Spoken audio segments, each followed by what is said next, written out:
ನಮಸ್ಕಾರ. ಇದು ಹೊಸಕೋಟೆ ಲೇಕ್ನ ಚಿತ್ರಣ. ಇಲ್ಲಿ ನೋಡ್ಬೋದು,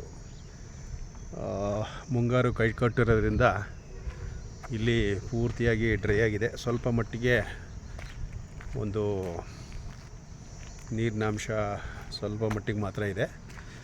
ಸೊ ನಾನು ಕನ್ಸರ್ನ್ ಅಥಾರಿಟೀಸು ಮತ್ತು ಎಲೆಕ್ಟೆಡ್ ರೆಪ್ರೆಸೆಂಟೇಟಿವ್ ಆದ ಶ್ರೀಯುತ ಶರತ್ ಬಚ್ಚೇಗೌಡರ ಹತ್ರ ನಾವು ರಿಕ್ವೆಸ್ಟ್ ಮಾಡೋದೇನೆಂದರೆ, ಈ ಕೆರೆ IBH ರಿಜಿಸ್ಟರ್ ಆಗಿದೆ. ನಿಮಗೆ ಗೊತ್ತಿರ್ಬೋದು, ರಾಜಹಂಸ, ಪೆಲಿಕೆನ್ಸು ಮತ್ತು ಇನ್ನೂ ಅನೇಕ ಮೈಗ್ರೇಟೆಡ್ ಬರ್ಡ್ಸು ಎಲ್ಲ ಇಲ್ಲಿ ಬಂದು ಆವಾಸ ಸ್ಥಾನ ಪಡ್ಕೊಳ್ತಾ ಇದೆ. ಸೊ ಇದಕ್ಕೆ ತಾವು ಒಂದು ಅಲೋಕೇಶನ್ ಕೊಟ್ಟು ಇದೊಂದು ಒಳ್ಳೆ ತಾಣ ಮಾಡಬೇಕಾಗಿ ಈ ಮೂಲಕ ವಿನಂತಿಸ್ಕೊಳ್ತಾ ಇದ್ದೀನಿ. ಮತ್ತು ಇನ್ನೊಂದು ವಿನಂತಿ ಏನಂದರೆ, ಈ ಎಲೆಮಲ್ಲಪ್ಪ ಶೆಟ್ರು ಕೆರೆಯಿಂದ ಏನು ಏತ ನೀರಾವರಿ ಯೋಜನೆ ಏನಿತ್ತೋ ಅದು ಇವಾಗ ನಿಂತಿದೆ. ಅದನ್ನು ಒಂದು STP ಮಾಡಿ ಒಳ್ಳೆ ಪ್ಯೂರಿಫೈ ನೀರು ತಂದು ಇಲ್ಲಿ ಬಿಟ್ಟಾಗ ಇನ್ನೂ ಹೆಚ್ಚಿನ ಮಟ್ಟದಲ್ಲಿ ಇದನ್ನು ಡೆವಲಪ್ ಮಾಡೋಕ್ಕೆ, ಅಂದರೆ ನೀರನ್ನ ತುಂಬಿಸೋ ಕಾರ್ಯಕ್ರಮ ಆಗುತ್ತೆ. ಅದು ಪರಿಪೂರ್ಣವಾಗಿ ನಿಂತಿರೋದ್ರಿಂದ ನೀರಿನ ಅಂಶ ತುಂಬ ಕಡಿಮೆ ಇದೆ. ಮತ್ತು ಇನ್ನೊಂದು ವಿನಂತಿಸ್ಕೊಳ್ಳೋದೇನೆಂದರೆ, ಇಲ್ಲಿ ನೋಡ್ಬೋದು, ಇಲ್ಲಿ ರೋಡ್ ಕೂಡ ಮಾಡ್ಕೊಂಬಿಟ್ಟಿದ್ದಾರೆ. ಇಲ್ಲಿ ಯಥೇಚ್ಛವಾಗಿ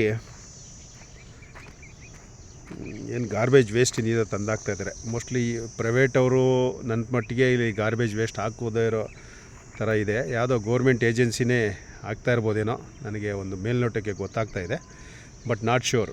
ಇದರಿಂದ ಎಷ್ಟು ಪೊಲ್ಯೂಷನ್ ಆಗ್ತಾಯಿದೆ ನೋಡಿ. ಬೆಂಕಿ ಹಚ್ಚಿದ್ದಾರೆ, ಸುತ್ತಮುತ್ತಲ ಇರೋರಿಗೆ ಎಷ್ಟು ಇಲ್ಲಿ ನಿಂತ್ಕೊಳ್ಳೋಕೆ ಕೂಡ ಆಗ್ತಾಯಿಲ್ಲ, ಅಷ್ಟೊಂದು ಮಟ್ಟಿಗೆ ಒಂದು ವಾತಾವರಣ ಸೃಷ್ಟಿಯಾಗಿದೆ.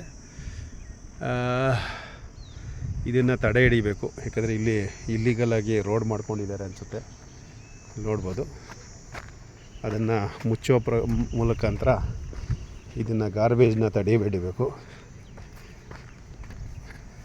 ಮತ್ತು ಇನ್ನೊಂದು ವಿಷಯ ಅಂದರೆ, ಇಲ್ಲಿ ಕಿಲೋಮೀಟ್ರ್ ಗಟ್ಟಲೆ ಈ ಥರ ಡೆಬ್ರಿಸ್ ಡಂಪಿಂಗು ನೋಡ್ತಾ ಇರ್ಬೋದು. ಇದಕ್ಕೆ ಮೂಲ ಕಾರಣ ಏನಂದರೆ, ಅಲ್ಲಿ ಯಾವುದೇ ಅಡೆತಡೆಯಿಂದ ಗೇಟು ಮತ್ತು ಯಾವುದೂ ಇಲ್ಲ ಇಲ್ಲಿ. ಸೊ ಇಲ್ಲಿ ನೋಡ್ಬೋದು, ತ್ಯಾಜ್ಯ, ಎಲ್ಲ ರೀತಿಯ ತ್ಯಾಜ್ಯಗಳನ್ನ ಇಲ್ಲೇ ಹಾಕಿ ಬಂಡಿಗೆ ತುಂಬ ಧಕ್ಕೆ ಆಗ್ತಾಯಿದೆ. ಇಲ್ಲಿನ ಪರಿಸರ ತುಂಬ ಹಾಳಾಗ್ತಾಯಿದೆ. ಇಲ್ಲಿ ನೋಡ್ಬೋದು, ನಿಮಗೆ ಸೇಬಿಟ್ಟು 1 ಕಿಲೋಮೀಟ್ರು ಮೇಲ್ಪಟ್ಟು ಇದು ಡೆಬ್ರಿಸ್ ಡಂಪಿಂಗ್ ಆಗಿದೆ ಇಲ್ಲಿ. ಸೊ ಇದನ್ನು ಸುಮಾರು ವೀಡಿಯೋಗಳು ಮಾಡಿದ್ದೀವಿ, ರಿಕ್ವೆಸ್ಟು ಮಾಡಿದ್ದೀವಿ, ಎಲ್ಲ ಥರ ಇಶ್ಯೂನ ಫ್ಲ್ಯಾಗ್ ಮಾಡಿದ್ದೀವಿ ವಾಲಂಟಿಯರ್ಸು, ಅಂದರೆ ಸೇವ್ ಹೊಸಕೋಟೆ ಲೇಕ್ ವಾಲಂಟಿಯರ್ಸು. ಆದರೆ ಏನೂ ಕ್ರಮ ಆಗಲಿಲ್ಲ. ಇನ್ನೂ ಹೆಚ್ಚಿನ ಮಟ್ಟದಲ್ಲಿ ಡೆಬ್ರಿಸ್ ಡಂಪಿಂಗ್ ಆಗ್ತಾಯಿದೆ ಮತ್ತು ಗಾರ್ಬೇಜ್ ಡಂಪಿಂಗ್ ಆಗ್ತಾಯಿದೆ. ಬೇರೆ ಬೇರೆ ಥರ ಪೋಲ್ಟ್ರಿ ವೇಸ್ಟ್ ಆಗಿರ್ಬೋದು, ಮತ್ತು ಸತ್ತಿರೋ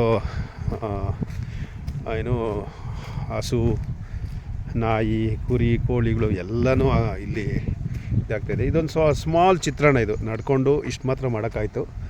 ನೀವು ಗಾಡಿಯಲ್ಲಿ ಬರೋದಾದರೆ ಸುಮಾರು 1 ಕಿಲೋಮೀಟ್ರ್ ಮೇಲ್ಗಡೆ ನಿಮಗೆ ಈ ಥರ ಒಂದು ಡೆಬ್ರಿಸ್ ಸಿಗುತ್ತೆ. ಸೊ ಇಲ್ಲಿ ನೋಡ್ಬೋದು, ಮಿಲ್ಕ್ ವೇಸ್ಟ್ ಆಗಿರ್ಬೋದು, ಏನೇನು ನೋಡೋ ಸಿಗುತ್ತೋ ವೇಸ್ಟ್ಗಳು ಅದೆಲ್ಲ ಇಲ್ಲಿ ಸಿಗ್ತಾಯಿದೆ. ಸೊ ಇಲ್ಲಿನ ಪಕ್ಷಿ ಪ್ರಿಯರು ಸುಮಾರು ಜನ ಇಲ್ಲಿ ಬಂದು ಕಾರುಗಳಲ್ಲಿ ಮತ್ತು ಸಿಟಿ ಕಡೆಯಿಂದ ಬಂದು ಇಲ್ಲಿ ಇದನ್ನು ಒಳ್ಳೆ ಭವ್ಯವಾದ ಪಕ್ಷಿ ಚಿತ್ರಣವನ್ನು ಆನಂದಿಸ್ತಾ ಇದ್ದಾರೆ.